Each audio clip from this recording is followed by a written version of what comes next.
Hi, I got a very interesting text the other day and I asked permission to share this whole conversation and he said yes, of course. He said, "Hi Ursula, it's so and so. I wasn't sure if you knew or not, but I felt strongly today that my wife wanted me to text you to let you know that she passed away on August 15th. Yeah, you heard that right. They're still in communication. I was so excited, I called and I said, listen, I'm very sorry that she passed. I'm so excited that she lasted as long as she did because the doctors all swore her off because they didn't have a cure. They didn't have a cure. So she did many modalities over, I think, 2 or 3 years and lasted quite a long time. Why they can still be in communication is because his grieving process wasn't so heavy. They knew it. They saw it coming. It was inevitable. It was just a matter of time. So they had a lot of prep time. So he grieved while she was still alive. So by the time she did pass, he wasn't burdened. It was expected. Grace was upon him, basically. In that state, in that lower frequency, when we're in pain and we're in sadness and sense of separation, which is like the bottom thing of all of our grief and all of our suffering, basically, in my opinion, is that we feel separate from the divine. So if everybody is made of the divine, then there is no separation.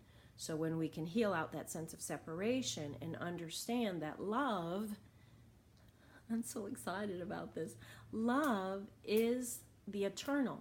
It's the divine energy moving through us, as us, and it's so beautiful when we can truly love unconditionally. So he said, oh, this is kind of weird in the beginning. I wasn't sure. I thought I was going crazy. Welcome to the spiritual path. I thought I was going crazy, and I thought I was making it up, that I was communicating with her. But over time, I started realizing, no, I can't make this up, because they would make business decisions together all the time. And he would ask, like, oh, what should we do? What should we do? And her voice would come into his head, and she's like, and he's like, oh, yeah, that's brilliant, of course. So he started realizing I couldn't make these things up. Even though I know her nature and know her predictable answers, I would answer things that I had no idea, and she would give me a typical answer as her. Like, that's how she would answer. So he said, I started realizing it was really her, and I started trusting that. And then I really felt that she's with me all the time. All the time. I don't have to miss her.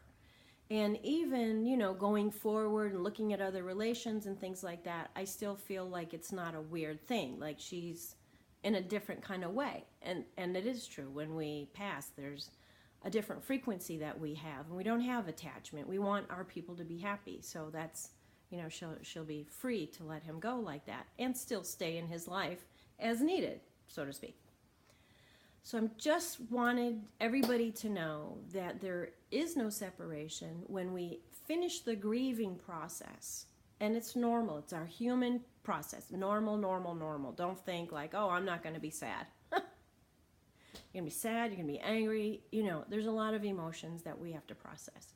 But once that sense of separation diminishes, then that lower gross energy that they can't penetrate as spirits, that starts breaking up, and then they can communicate. So if we stay open to that idea, and if we have that deep, deep love, that releasing love, that allowing, that accepting love, then we can start communicating. This is not the first story. This is just a recent story, and I really wanted to share it because I know quite a few people who've lost loved ones last year. And I just want to give you a sign of hope, possibility, and joy, actually, to know that love is an investment in the eternal experience. We get to carry that with us. Thanks for listening. I hope this is helpful.